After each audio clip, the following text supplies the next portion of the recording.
Welcome, everyone. This is Betska, the Guru Coach with Mindful Leadership Beyond Borders podcast, and we welcome Amy McCae from Omaha, Nebraska, and Raj is waving at you to say because he loves you guys as much as I do. So welcome, Amy. Thank you. Health is wealth. Without it, everything suffers. I love how you started with your bio. So let me introduce you in a way that profiles such a beautiful being that you are. Oh, so you are CEO and founder of Creative Wellness, and as a high performance well-being and leadership coach, notice those words, high performance well-being and leadership coach, Amy helps leaders manage stress, build resilience, and prioritize well-being so they can lead with clarity and confidence without burnout. It's interesting, you are the second leader we've had in a month where we're talking about leadership burnout. Combining mindfulness, so these are some elements that Amy uses in her work, which Raj and I agree are so powerful. Mindfulness, neuroscience, and leadership strategy. So we're going to be covering bits and pieces of all of those. And she provides these science-backed tools to fit into demanding schedules, which we all have. Yeah. So after overcoming her own health struggles and losing her mother to cancer, she dedicated her life to helping others thrive. Success and well-being are deeply connected, Amy writes.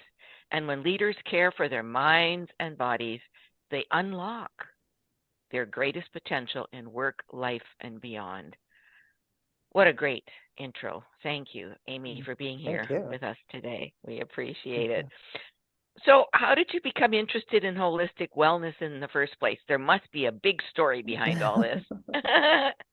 Well, it started actually not necessarily holistic wellness because I didn't know holistic, but I wanted to be a doctor when I was 3. So I knew at 3 that I wanted to be a doctor. So I spent an entire lifetime planning to be a doctor. And then my mom died when I was 20 and she died of cancer. And that just totally altered my whole life. And ironically, I then spent my 20s chronically sick. Interstitial cystitis, fibromyalgia, irritable bowel syndrome. I had 9 urologists, none of which helped me. I had a rheumatologist tell me at 29, and I had a new baby, that I needed to get on disability. So I went to the bathroom, Raj and I have talked about this, 30 to 40 times a day. I was miserable and suicidal, and nobody would do anything to help me. So I finally had a day when I was too sick to take care of she's now 22-year-old daughter. She was a baby. And I had to crawl to the phone to get help. And I just said, I'm not going to do this anymore. And I found fitness, nutrition, and meditation. And I was 29 and I'm now 50. And so from that, I just discovered all the aspects of well-being that actually exist. Mental health, emotional health, spiritual health, all of these things were things that I had to actually incorporate in order to truly have well-being in my life and actually be successful as a human being and as a parent, in my career, all of those things. So I started getting my first certification was actually in personal training. I lifted weights. I kind of became a bodybuilder for a while. So I did that. And then one thing just led to another. And now I don't know how many I have. My latest certification was in psychological safety. So to me, they all kind of go together. I don't know how you can have one without the other. And I don't know how leadership can have one without the other. But that's how it began. And it continues to just evolve. So what were some of the key elements of that when you made that phone call, that last phone call? The program that you tapped into, what was it called again? Which one? The one when you crawled on your hands and knees to the phone and you... Well, I just called, I called my sister for help, and then I called to come take my baby. And then I called my other sister who worked at a gym, and I said, get me a personal trainer. I'm not doing this. Like they're telling, the rheumatologist is telling me to get on disability and not move, which does not make sense. Like move it or lose it. So I said, well, I'm going to move. And then I found a doctor who had left her traditional practice. She was a family medicine doctor, kind of close to me, but she had opened up a place called Alternatives, which was doing stuff that no one had seen in Omaha before. I found her. And she put me on something called a modified elimination diet, which I still follow This was 20 years ago. I've been eating that way 80% of the time for 20 years. And that diet totally shifted. And then I also realized, so I realized when my youngest, I realized that sometimes when I was pregnant, I had felt better.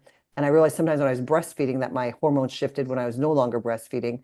And I had this crazy experience. And this is when I realized how much your emotions impact your wellness and that how much food impacts it.